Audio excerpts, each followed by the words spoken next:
Price எல்லாம் பிரியமான தேவனுடைய பிள்ளைகளே, நான் இருக்கிற இடம் வந்து லைட் ஹவுஸ்க்கு பக்கத்தில் நான் இருக்கிறேன்.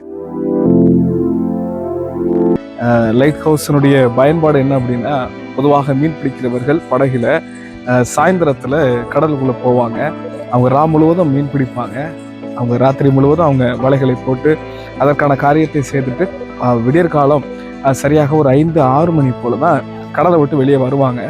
அப்போ அவங்க கொஞ்சம் தூரம் கடலுக்குள்ளே போன பிறகு அவங்களுக்கு திசைகள் தெரியாது. எந்த திசை, வடக்கு, கிழக்கு, மேற்கு, தெற்கு, எல்லாம் எந்த திசையுமே அவங்களுக்கு தெரியாது. சுற்றியும் தண்ணீராக தான் இருக்கும். அப்போ அந்த படகுல இருக்கிறவங்களுக்கு வழிகாட்டுறது தான் இந்த லைட் ஹவுஸ். இதுதான் கரை அப்படின்னு சொல்லி இந்த லைட் ஹவுஸ் வந்து அவங்களுக்கு சரியாக ஒளி வீசும். அப்போ அவங்க எல்லா மீனெல்லாம் பிடித்து முடித்துட்டு வெளியே புறப்படும் போது சரியாக இந்த லைட் ஹவுஸில் இருக்கிற அந்த வெளிச்சத்தை பார்த்து கொண்டே அவங்க சரியாக கரைக்கு வந்து சேருவாங்க. வேதத்தில் ஒரு வசனத்தை வாசிக்கிறோம், வேதமே வெளிச்சம். வேதமே வெளிச்சம் அப்படின்னா நம்ம தெளிவாக புரிந்து கொள்ளணும். இந்த உலகத்தில் நித்திய ஜீவனுக்கு நம்மை கொண்டு போய் சேர்க்கிற ஒரே ஒரு வழி எதுனா வேத புஸ்தகம் தான். கர்த்தருடைய ஜீவனுள்ள வார்த்தை தான். இந்த படகுல இருக்கிறவங்க பக்கத்தில் யார்ட்டையும் வழி கேட்க மாட்டாங்க. யார் எப்படி போகிறாங்களோ அவங்க பின்னாடியெல்லாம் போக மாட்டாங்க. அந்த லைட் ஹவுஸ்லேருந்து வருகிற வெளிச்சத்தை மட்டும்தான் பார்ப்பாங்க. அந்த வெளிச்சத்தை நோக்கி வருவாங்க.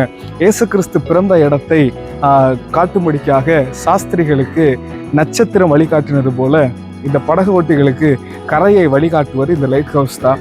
அதே போல நித்திய ஜீவனிலே நம்மை கொண்டு போய் சேர்ப்பது வேதம் தான். வேதத்தின் வெளிச்சத்தில் நடப்போம், ராஜ்யத்திலே ஒன்று சேர்ந்தவரை ஆராதிப்போம். பிரைஸ் எல்லாம்.